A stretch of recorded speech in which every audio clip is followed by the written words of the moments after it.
I know what you're thinking. It's a pretty big claim to say that there are actual alien skulls that were found during an excavation of an elaborate graveyard in Paracas, Peru in 1928 by native archaeologist Julio Tello.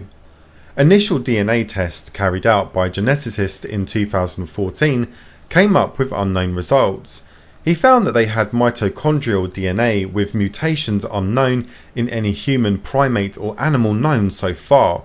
Then, a second round of DNA tests took place, with results that some say are even more controversial, leading to speculation that these skulls are not of this world.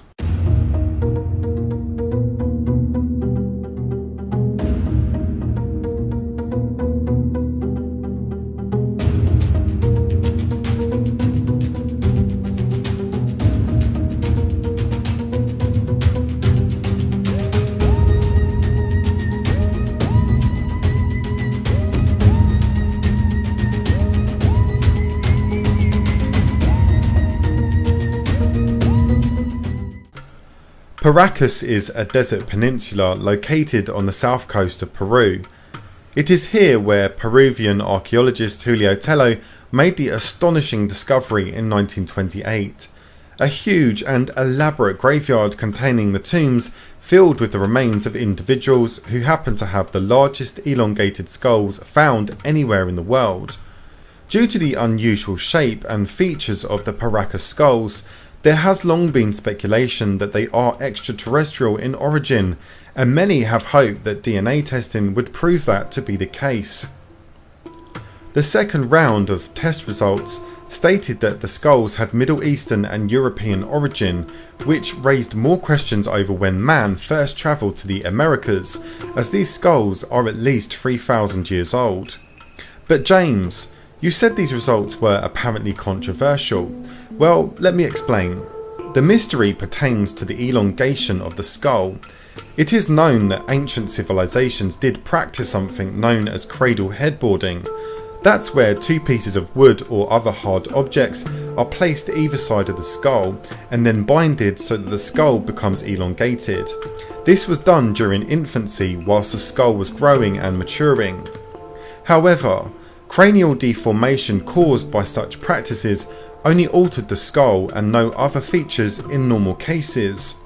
Author and researcher L.A. Marzulli went on record as saying, "There is a possibility that it might have been cradle headboarding, but the reason why I don't think so is because the position of the foramen magnum is back towards the rear of the skull.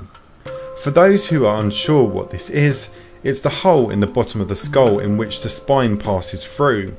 A normal foramen magnum would be closer to the jawline. It's also smaller, which lends to the theory that this is not cradle headboarding but genetic." He also went on to say that these skulls also had very pronounced cheekbones, different eye sockets and no sagittal suture, which is a soft tissue connection running down the middle of your skull. If there is an alien gene or ancestry to the skulls, we may never know, writes Brian Forster, who has become an authority on the subject of the megalithic works of South America and the ancient peoples of the area. The DNA testing programs can only compare sample DNA with those that are known to us, and those are held in a huge database called GenTech in the US. Further testing with cooperation from the Peruvian archaeologists and the Ministry of Culture are now ongoing. Nevertheless, L.A. Marzulli explained that the DNA results fit perfectly with the hypothesis he has held since before any testing was undertaken. That is that the Paracas people are the Nephilim. The Nephilim, according to ancient biblical texts, are the offspring of the fallen angels and the women of earth, resulting in a hybrid entity, and they are said to be based in the area of the Levant, the same place that the Paracas DNA traces to.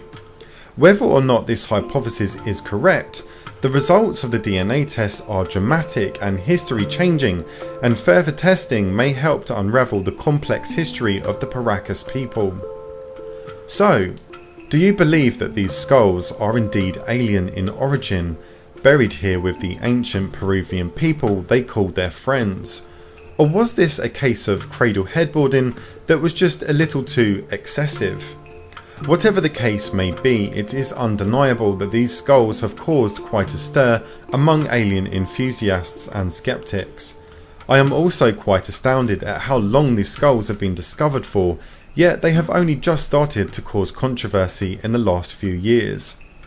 I have always been one to have an open mind on the subject of aliens, as I believe we are not the only ones to exist in the universe, due to the sheer number of planets and galaxies within. I hope that one day, perhaps even within my lifetime, that we find conclusive evidence of extraterrestrial life. The truth is out there. If you enjoyed this video, please give it a thumbs up, and if you're new to my channel, why not subscribe so you don't miss the next exciting episode of Strangeries. Thanks for watching.